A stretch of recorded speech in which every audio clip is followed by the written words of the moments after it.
وعلیکم السلام۔ الحمدللہ وحدہ والصلاة والسلام علی من لا نبی بعدہ وعلی آلہ واصحابہ اجمعین وبعد۔ رب اشرح لی صدری ویسر لی امری واحلل عقدۃ من لسانی یفقهوا قولی واجعل لی وزیرا من اہلی اللهم انفعنا بما علمتنا وعلمنا ما ينفعنا وزدنا علما۔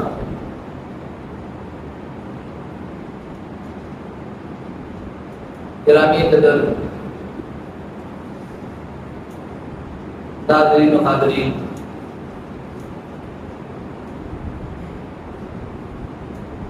اللہ سبحانہ و تعالیٰ کا بے حد شکر ہے کہ اس نے ہمیں خالصتاً اپنی رضا کے لیے اپنا قرآن سیکھنے اور سکھانے کی سعادت نصیب فرمائی اور ہم سب کو یہاں پہ جمع فرمایا ہے۔ اللہ سبحانہ و تعالیٰ سے دعا ہے کہ جس طرح ہم یہاں پہ جمع ہے اللہ ہمیں اپنی فردوس میں بھی جمع فرمائے۔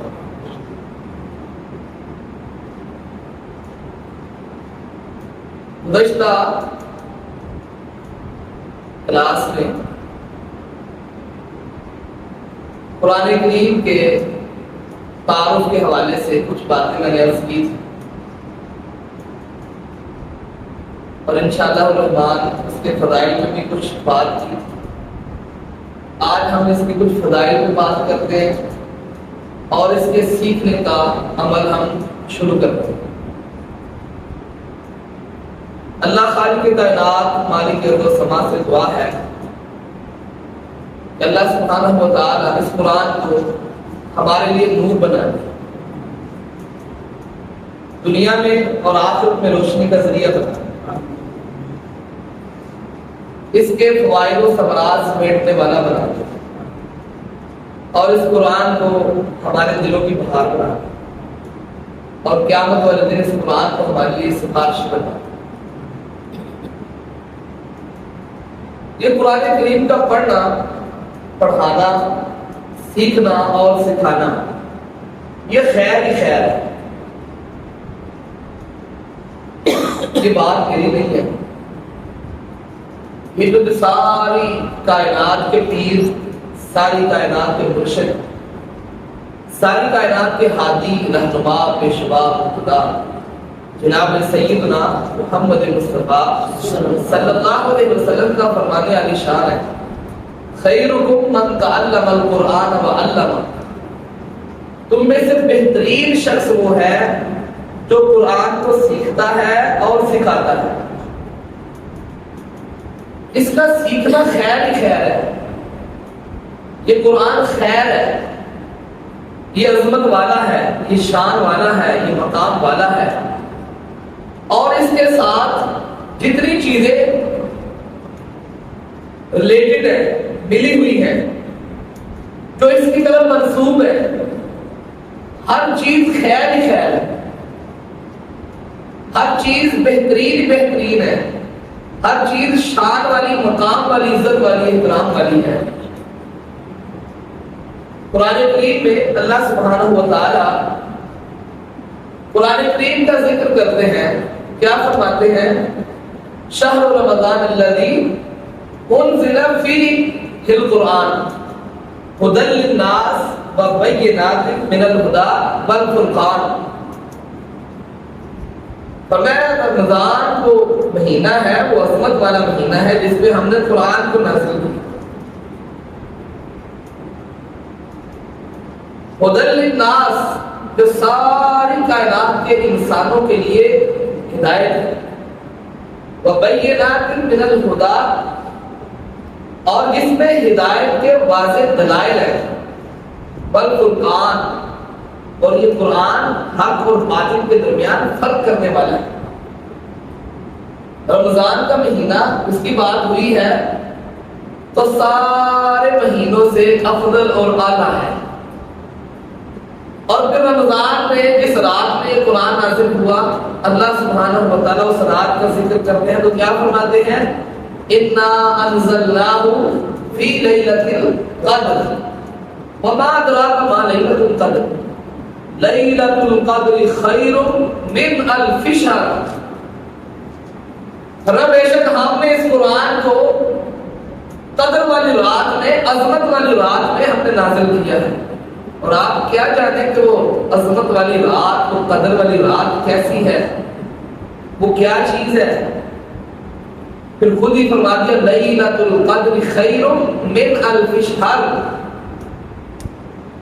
وہ 1000 مہینوں کی عبادت سے زیادہ بہتر ہے. ایک شخص کو اللہ 1000 سال تک زندگی دیتے، 1000 مہینے تک وہ آپ کی زندہ رہے. خیر من الف شہر، 1000 مہینہ اس کی زندگی بن گئی ہے. 84 سال تک تقریباً بن گئی اس کی زندگی. اور ایک شخص وہ اس رات میں اللہ کی عبادت کرتا ہے. ایک آدمی مسلسل 84 سال تک عبادت کرتا ہے.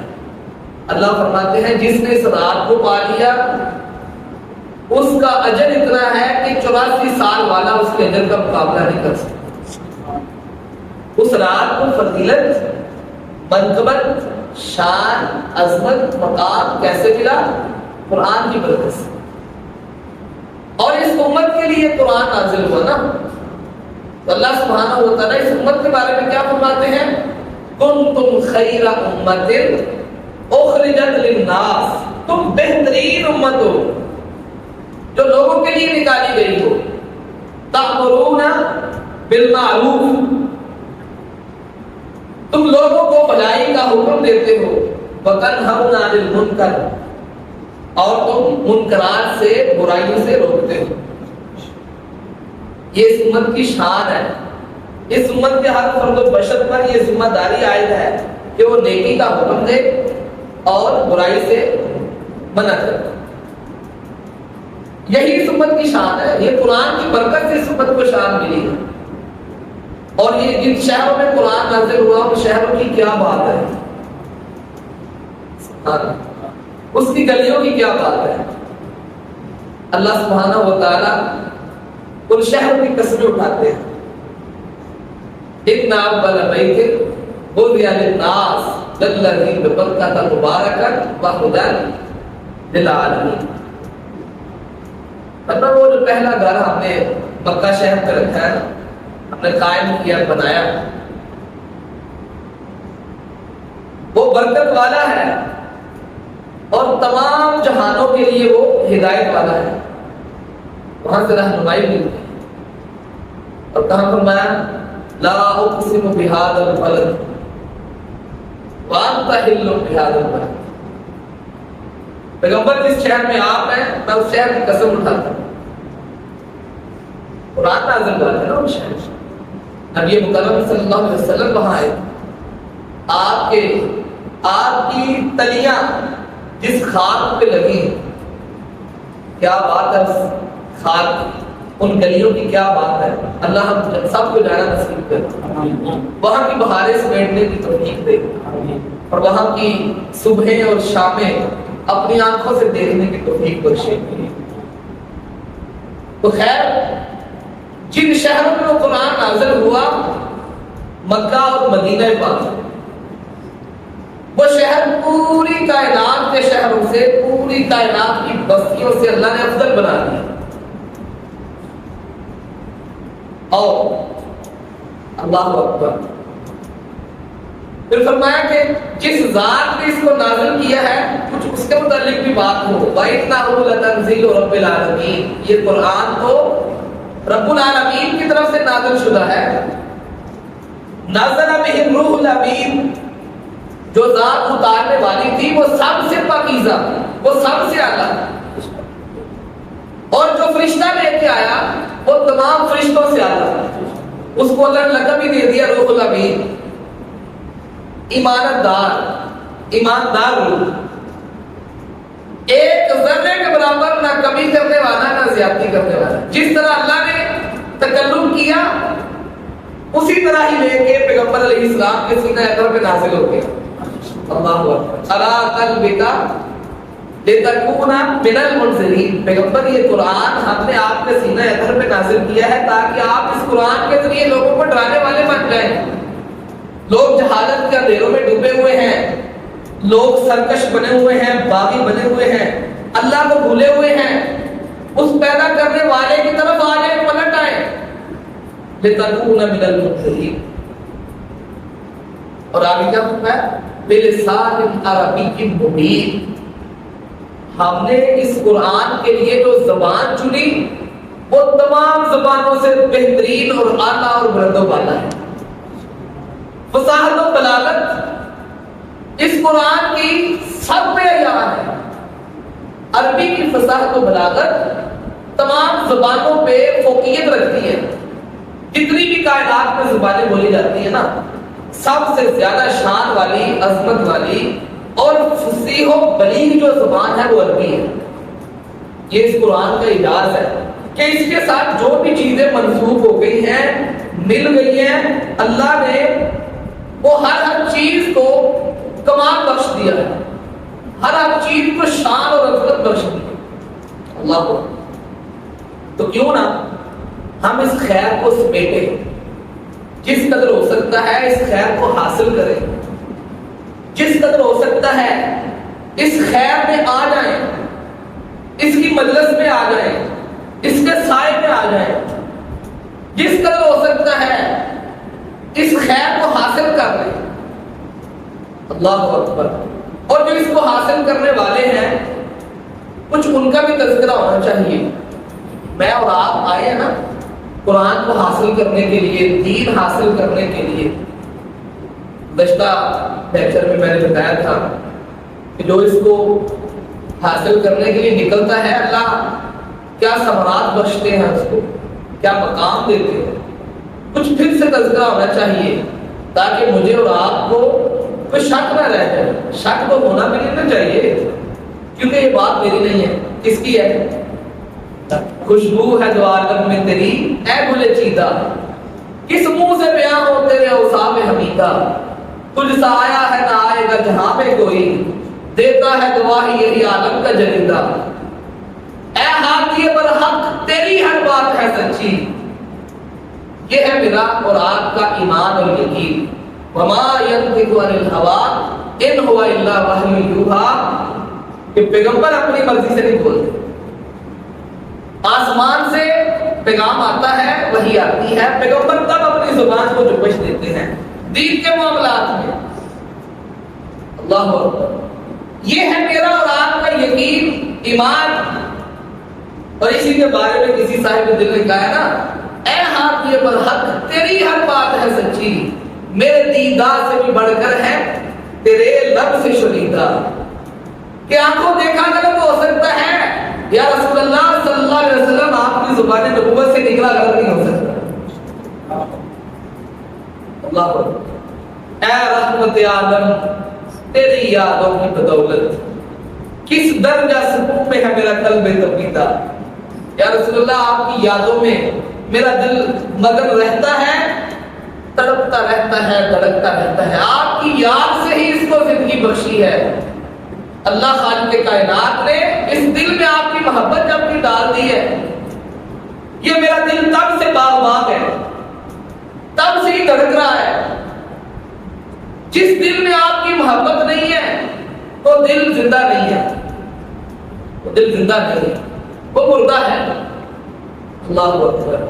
تو خیر نبی رحمت جناب محمد صلی اللہ علیہ وسلم نے ارشاد فرمایا ہے, فرمایا الماہر بالقرآن مع السفرۃ الکرام البررہ. سے مسلم کی روایت ہے.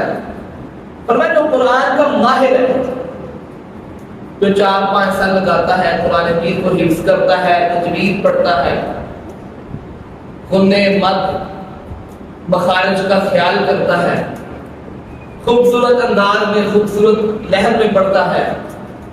فرمایا ایک طرف وہ ماہر قرآن جو قرآن کریم کو پڑھتا ہے بڑے کمال انداز میں پڑھتا ہے.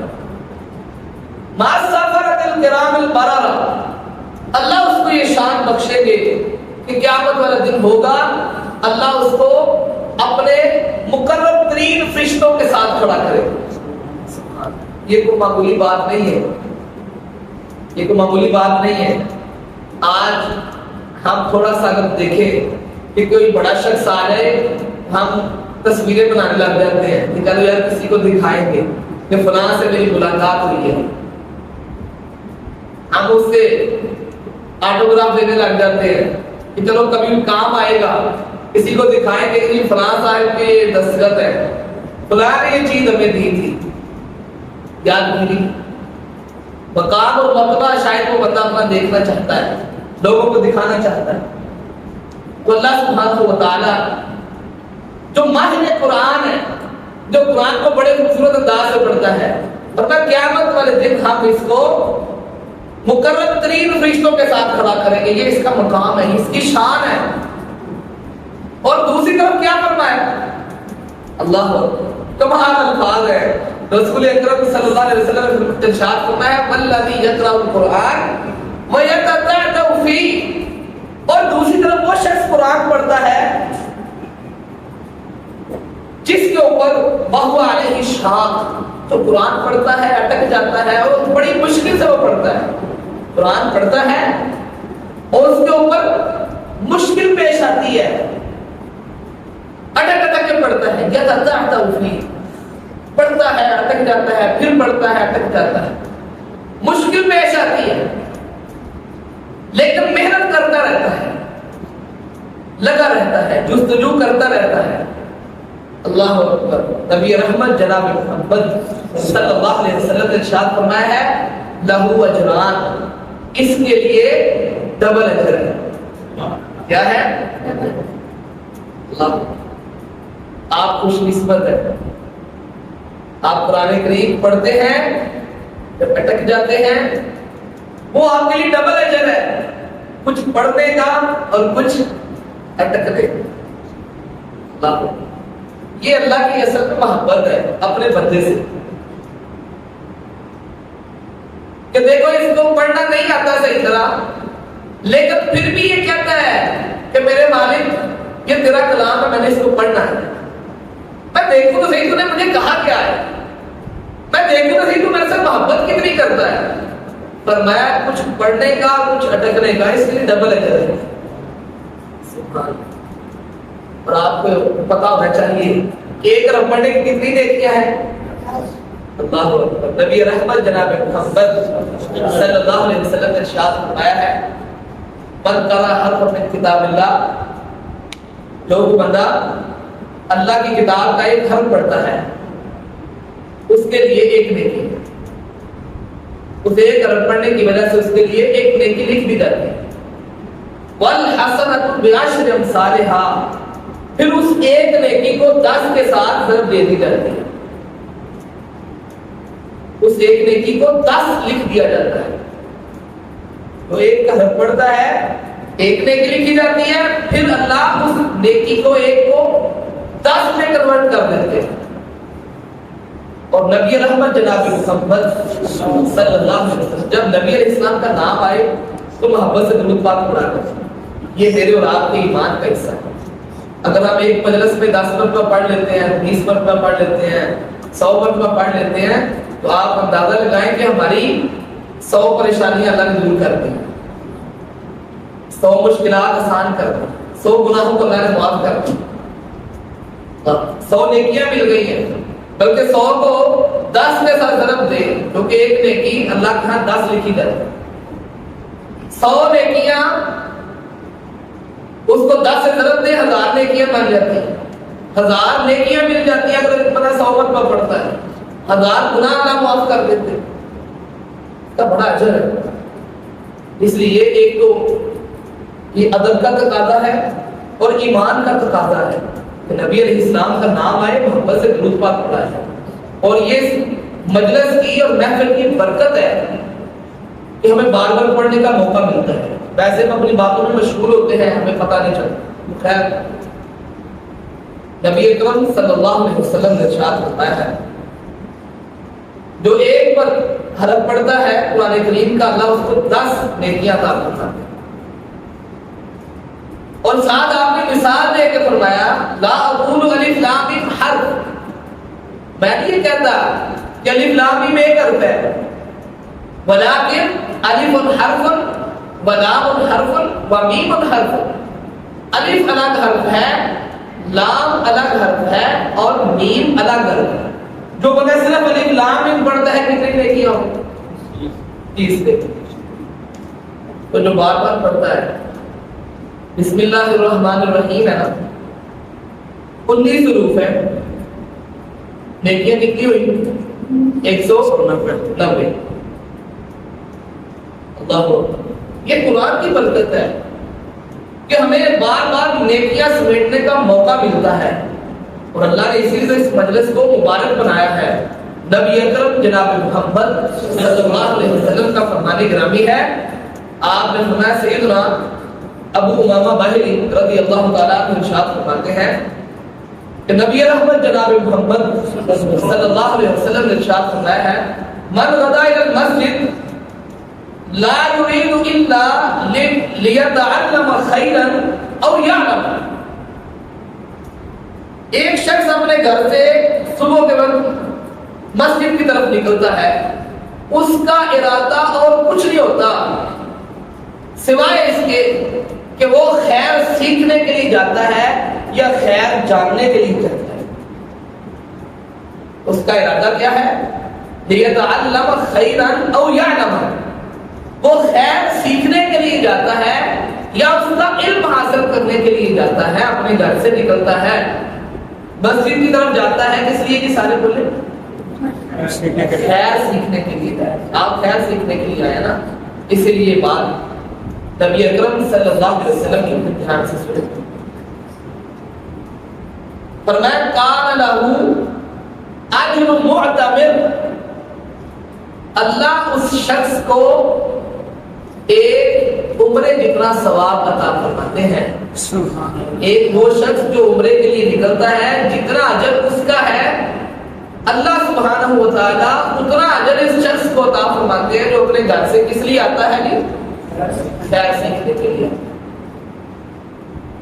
اور ساتھ فرمایا تامل عمرہ، یہ مستدرک کے حاکم کی روایت ہے، فرمایا مکمل عمرے کا اجر عطا فرماتا ہے اللہ، حسن درجے کی روایت ہے۔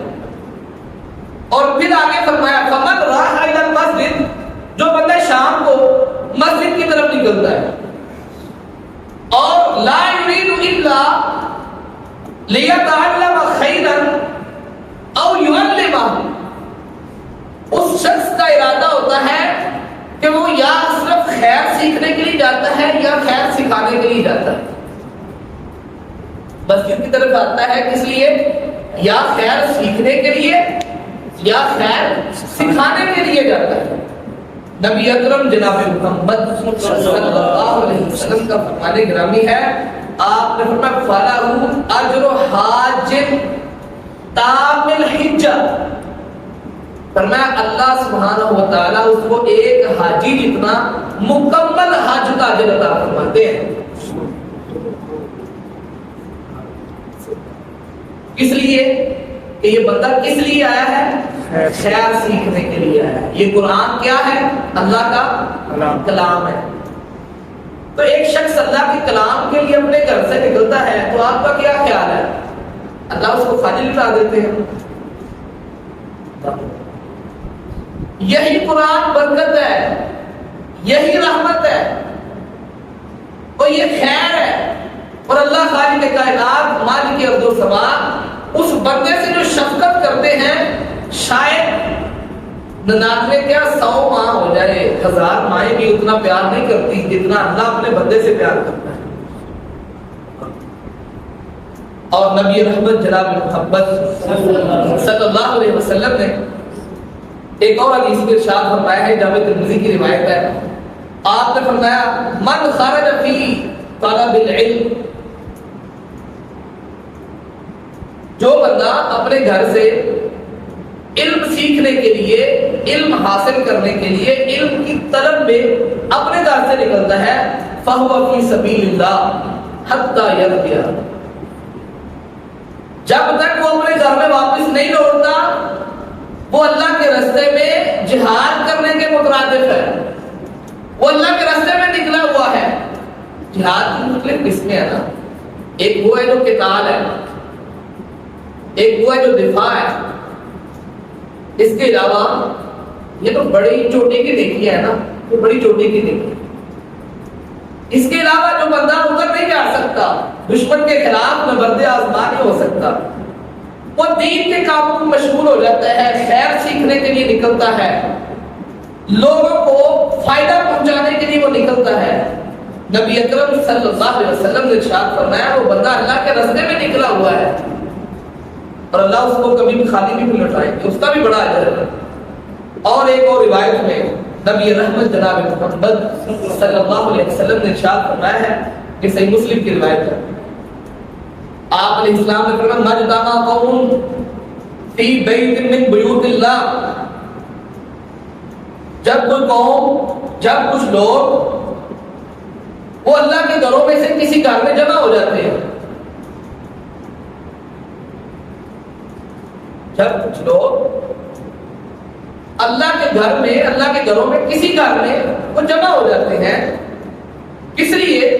یتلون کتاب اللہ ویتدارسون، فرمایا ان کا مقصد یہ ہوتا ہے کہ وہ اللہ کی کتاب کی تلاوت کریں گے، اس لیے جی اللہ کی کتاب کی تلاوت ویتدارسون، اور اللہ کی کتاب کی تدریس کریں گے، اس کو پڑھیں گے، پڑھائیں گے، سیکھیں گے، سکھائیں گے، اس کو یاد کریں گے۔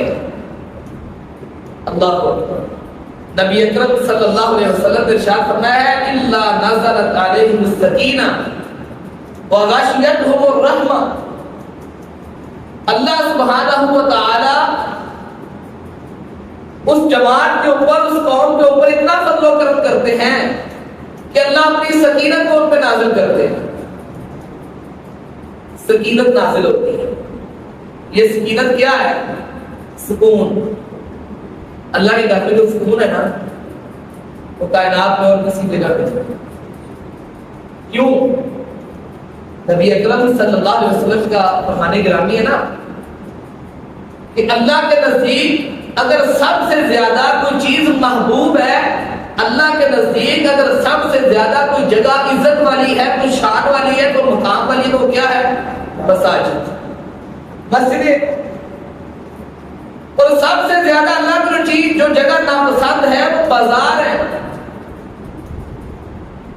تو یہ اللہ کے گھر، دین کی مجالس، جہاں پہ وہ گھر ہے، اگر وہاں پہ دین کی بات ہوتی ہے، دین کی مجلس ہوتی ہے، دین کو سیکھا اور سکھایا جاتا ہے، کلام اللہ کی تلاوت ہوتی ہے، یہ ساری چیزیں اس میں آ جاتی ہیں۔ پر جب کچھ لوگ اللہ کے گھروں میں اکٹھے ہو جاتے ہیں، مقصد کیا ہوتا ہے کہ اللہ کی کتاب کی تلاوت کریں، اللہ کی کتاب کو سیکھیں، سکھائیں، پڑھیں، پڑھائیں، اس کا علم حاصل کریں۔ الا نازلت علیہم السکینہ، اللہ کی سکینت ان پہ نازل ہوتی ہے۔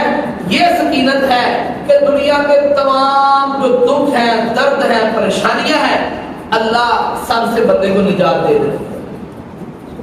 کاروبار کی فکر اللہ اس کی ختم کر دیتے ہیں، ذمہ خود اٹھایا ہوا ہے نا۔ دلی سکون ہوتا ہے، ذہنی سکون ہوتا ہے، جسمانی سکون ہوتا ہے۔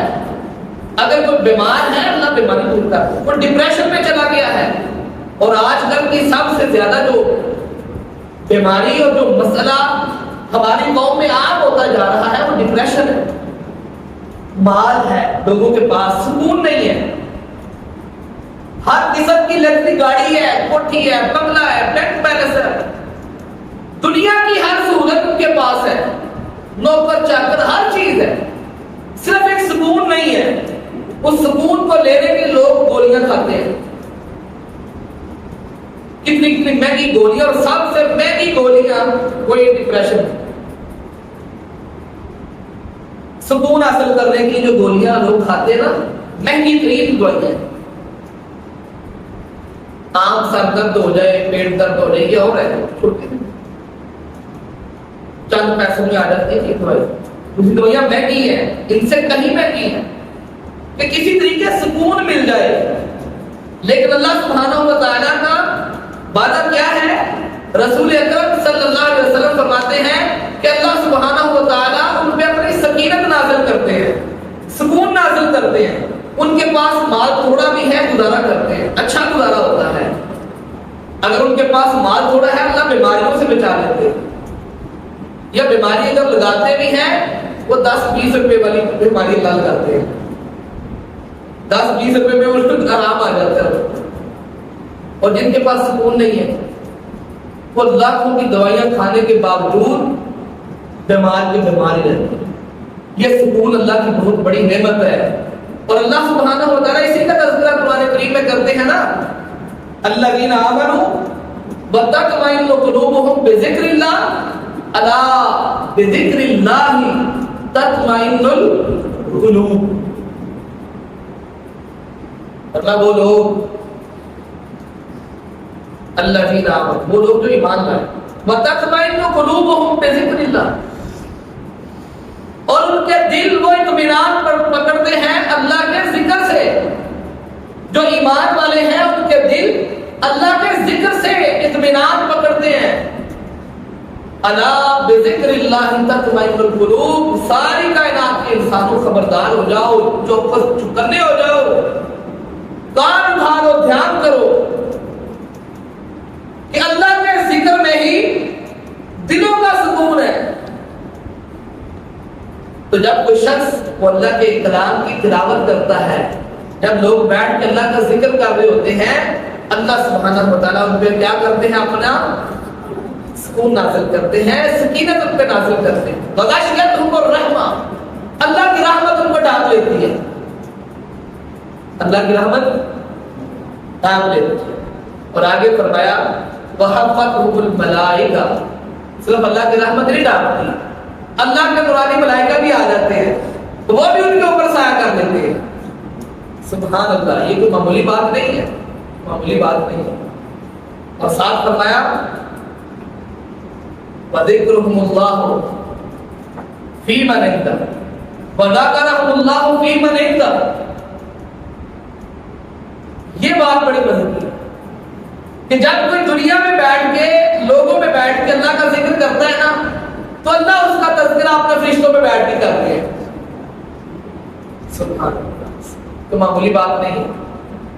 آپ آئے ہیں، آپ کا ذکر اللہ فرشتوں پہ کر رہے ہیں.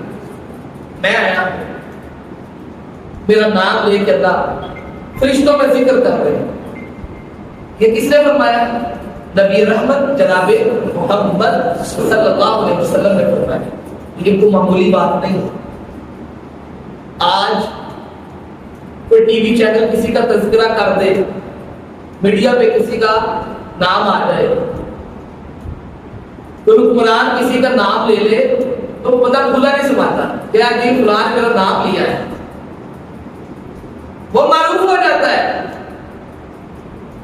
کیا خوش نصیبی ہے اس شخص کی جو اللہ کا کلام سیکھنے کے لیے آتا ہے، اللہ کا قرآن پڑھتا ہے، اللہ کا ذکر کرتا ہے، اور اللہ اس کا ذکر فرشتوں میں کر دیتا.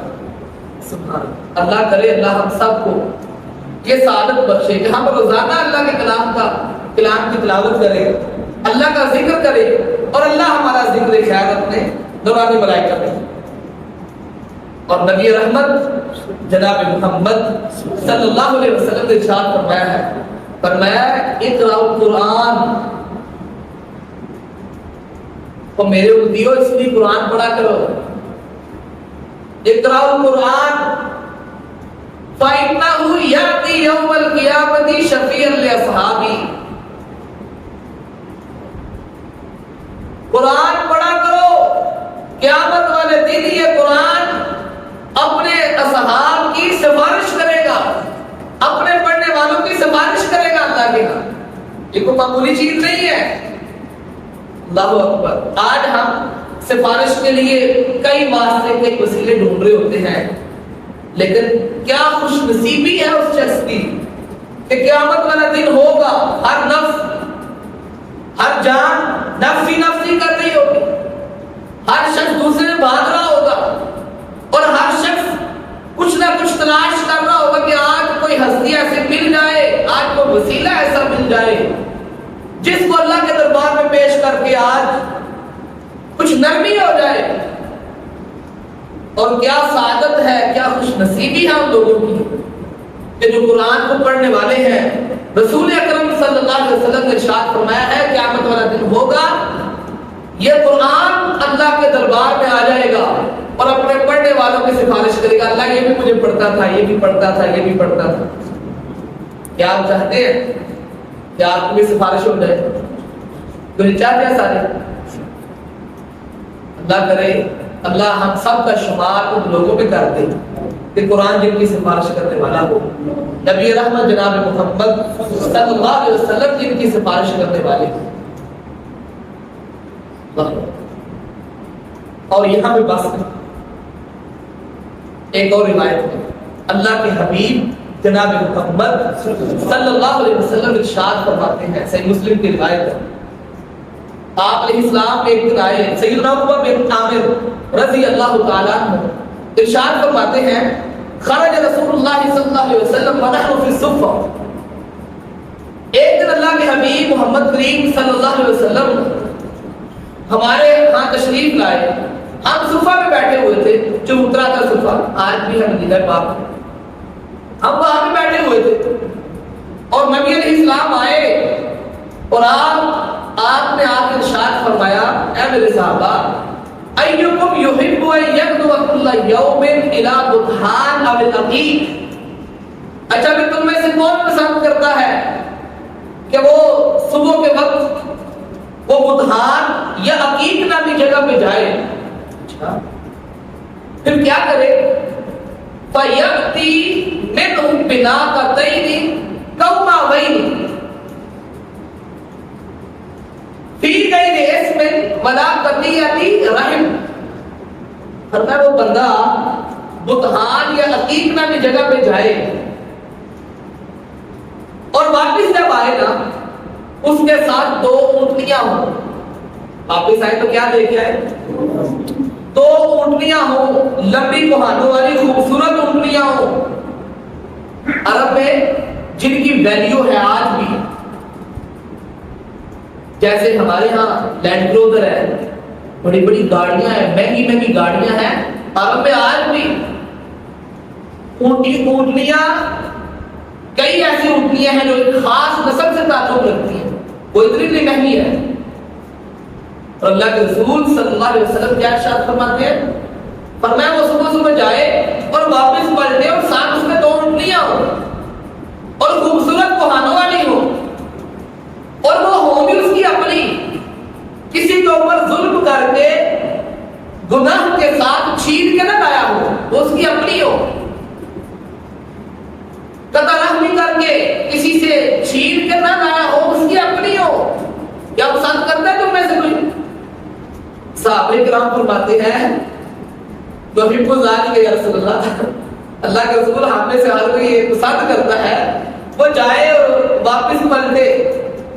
کتنی کی دور ہے؟ تو 3 میل کا سفر تھا وہ بطحانہ کی جگہ, تقریباً آج کل تو بھی مدینہ پاک میں آ گئے ہیں. تو صحابہ کرام نے کیا ہم نے تو ہر کسی کا دل کرتا ہے کہ ہم جائیں اور ہمیں اونٹنیاں ملیں. تو نبی رحمت جناب محمد صلی اللہ علیہ وسلم نے ارشاد فرمایا افلا یغدو احدکم الی المسجد. تو پھر کیا تم میں سے کوئی بندہ یہ پسند نہیں کرتا کہ وہ مسجد کی طرف جائے؟ فَيَعْلَمُ أَوْ يَقْرَأُ آیَتَيْنِ, وہ اللہ کی کتاب کی 2 آیتوں کا علم حاصل کرے یا 2 آیتوں کی تلاوت کر لے. اب کیا ہے پھر بولے 2 آیتوں کی تلاوت کر لے یا 2 آیتوں کا علم حاصل کر لے. نبی اکرم صلی اللہ علیہ وسلم نے ارشاد فرمایا ہے خیر لہ من ناقتین, یہ 2 آیتوں کی تلاوت کرنا, 2 آیتوں کا علم حاصل کرنا, یہ 2 اونٹنیوں سے بہتر ہے. نہیں بات سمجھ, آپ کو کہا جائے کہ آپ ہی صبح اڈے پہ چلے جائیں نماز پڑھ کے, اور وہاں جا کے لینڈ روور نیو کھڑی ہے، یہ چابی آپ کے پاس ہے، وہ لے آئے، ایک نہیں وہ بھی دو، تو میرے خیال سے آپ کو رات نیند بھی نہیں آئے گی، ہے کہ نہیں ایسا؟ یقیناً نہیں آئے گی، یہ معمولی چیز نہیں نا، معمولی چیز نہیں۔ تو یہی حال وہ شخص جو صبح مسجد میں جاتا ہے اس لیے 2 آیتوں کی تلاوت کرتا ہے یا 2 آیتوں کا علم حاصل کرنے کے لیے جاتا ہے، اللہ کے رسول جو ساری کائنات سے سچے ہیں، کیوں نہیں، جو ساری کائنات سے سچے ہیں، جن سے بڑھ کر اس کائنات میں سچا نہیں ہے، انہوں نے ارشاد فرمایا ہے، آپ نے فرمایا ہے وہ 2 آیتوں کی تلاوت اس کے لیے خیر اللہ من ناقتین، 2 اونٹنیوں سے بہتر ہے۔ فرمایا وَثَلَاثٌ خیر اللہ من ثلاث، اگر 3 آیتوں کی تلاوت کرتا ہے تو وہ 3 اونٹنیوں سے بہتر ہے۔ وَأَرْبَعٌ خیر اللہ من أَرْبَعٍ، 4 آیتوں کی تلاوت کرتا ہے کہ 4 آیتوں کا علم حاصل کرتا ہے، ان کے مخارج جانتا ہے، ان کے معانی اور مفہوم کو جانتا ہے، اس کی تفسیر کو جانتا ہے، اس کے مطالب کو جانتا ہے، اللہ کی مراد کو جاننے کی کوشش کرتا ہے کہ میرے اللہ نے کہا کیا ہے۔ فرمایا اگر 4 آیتوں کی تلاوت کرتا ہے تو 4 اونٹنیوں سے بہتر ہے، اور پھر آگے بھی ارشاد فرما دیا، فرمایا وَمِنْ أَعْدَادِهِنَّ مِنَ الْإِبِلِ، جتنی زیادہ آیتوں کی تلاوت کرتا ہے وہ اتنی زیادہ اونٹنیوں سے بہتر ہے۔ سبحان اللہ۔ اصل پہ یہ سارا جتنا اجر ہے نا، یہ کس لیے ہے کہ ہم اللہ کا کلام پڑھنے کے لیے آئے، اللہ کے دین کو سیکھنے کے لیے آئے، قرآن کریم کی تلاوت کے لیے آئے، قرآن کریم کا فہم حاصل کرنے کے لیے آئے، یہ سارا اجر اس لیے ہے۔ یہ دنیا کی ڈگریاں حاصل کرنے کے لیے کوئی بندہ جاتا ہے اس کے لیے تو نہیں آ گیا، اس کے لیے ہے کوئی اجر؟ ہاں، اجر اس کے لیے بھی ہو سکتا ہے کہ اگر وہ سارے فنون حاصل کرنے کے بعد کہتا ہے کہ میں اس کے ان فنون کے ذریعے میں اللہ کے دین کی سربلندی کروں گا، میں اللہ کے دین کی سرفرازی کے لیے استعمال کروں گا، میں دین کو تقویت دوں گا، میں اسلام کو دنیا کے کونے کونے میں پھیلاؤں گا، اس کا باقی فنون حاصل کرنا بھی عبادت بن جائے۔ لیکن بات ہے منسوب قرآن کریم کی طرف ہو، تب آپ پڑھنے والے ہیں، آپ کام کاج کرنے والے ہیں، آپ کالجز میں جاتے ہیں، یونیورسٹیز میں جاتے ہیں، جہاں بھی آپ جاتے ہیں، آپ اسکول میں جانے والے ہیں، لیکن وہاں پہ جانا عبادت صرف اس لیے اسی صورت میں بن سکتا ہے آپ کا نظریہ یہ ہو، آپ کی سوچ یہ ہو، آپ کی فکر یہ ہو کہ آپ نے وہ فنون حاصل کرنے کے بعد آپ نے علوم دینیہ یہ عام کرنے ہیں، لوگوں تک پہنچانے ہیں، اللہ کا قرآن لوگوں تک پہنچانا ہے، کمپیوٹر کے ذریعے میں دین اسلام کی ترویج کروں گا، میں علم حاصل کرنے کے بعد، فنون حاصل کرنے کے بعد میں اللہ کے دین کی آبیاری کے لیے نکلوں گا، یہ آپ کا اسکول میں جانا، کالج میں جانا، یونیورسٹی میں جانا آپ کو عبادت بن جائے گا۔ لیکن منسوب کسی طرح قرآن کریم کی طرف اپنے آپ کو کریں، جب نسبت ہو جاتی ہے نا قرآن کریم کی طرف، تو پھر وہ بندہ معمولی نہیں رہتا۔ اسی بات کو ہم نے اپنے پچھلے لیکچر میں بیان کیا تھا کہ آپ معمولی نہیں ہیں، آپ کام کاج کرنے والے ہیں، مختلف شعبہ زندگی سے تعلق رکھنے والے ہیں، لیکن آپ معمولی نہیں ہیں۔ شاید ایک سے دوسرا محلہ آپ کو نہ جانتا ہو، لیکن آپ کو خوش نصیب ہے کہ آپ کا ذکر اللہ سبحانہ و تعالیٰ اپنے فرشتوں میں کر دے۔ کیا معمولی؟ آئیے ہم دین کو سیکھنے کے لیے اپنے دل میں بہار پیدا کریں، شوق پیدا کریں، ذوق پیدا کریں۔ قرآن کریم کا پڑھنا یہ باعث برکت ہے، باعث رحمت ہے، باعث نجات ہے، عمل کرنا باعث نجات ہے۔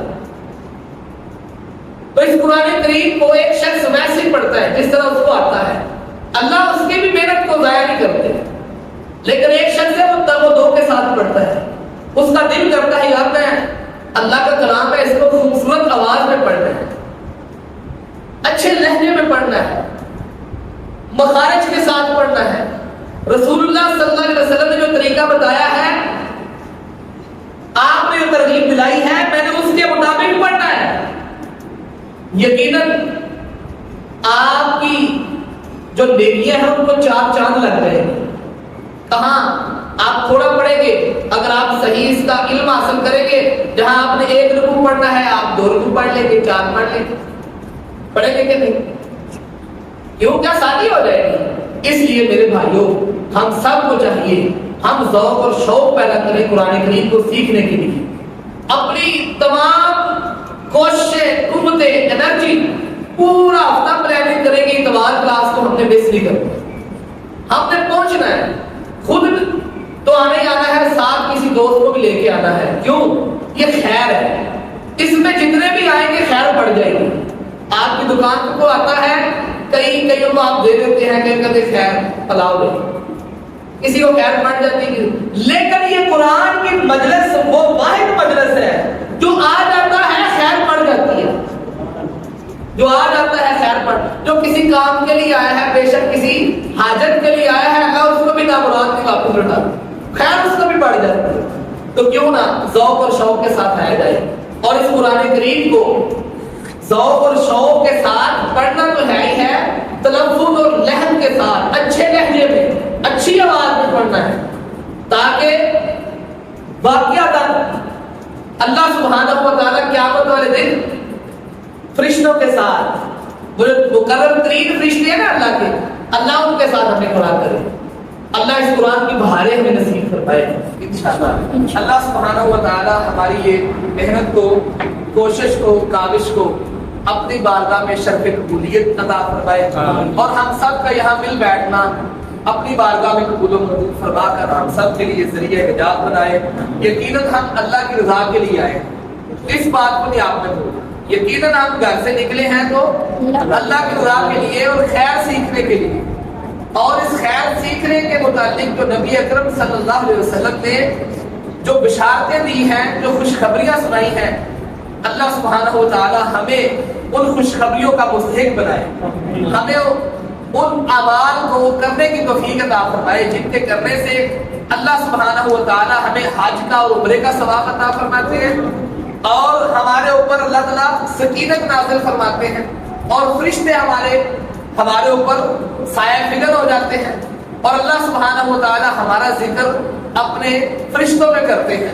اللہ سبحانہ و تعالی ہم سے یہ سائی، یہ کوشش، کاوش قبول فرمائے، اور قدم قدم پہ ہمارے لیے اللہ تعالیٰ آسانیاں پیدا فرمائے، اور ہمیں قرآن کریم کا بہترین قاری بنا دے، بہترین حافظ بنا دے، اور اس قرآن کریم سے زیادہ فیض لینے والا اور زیادہ سے زیادہ فائدہ حاصل کرنے والا بنا دے. سبحان ربک رب العزت عما یصفون وسلام علی المرسلین والحمد للہ رب العالمین.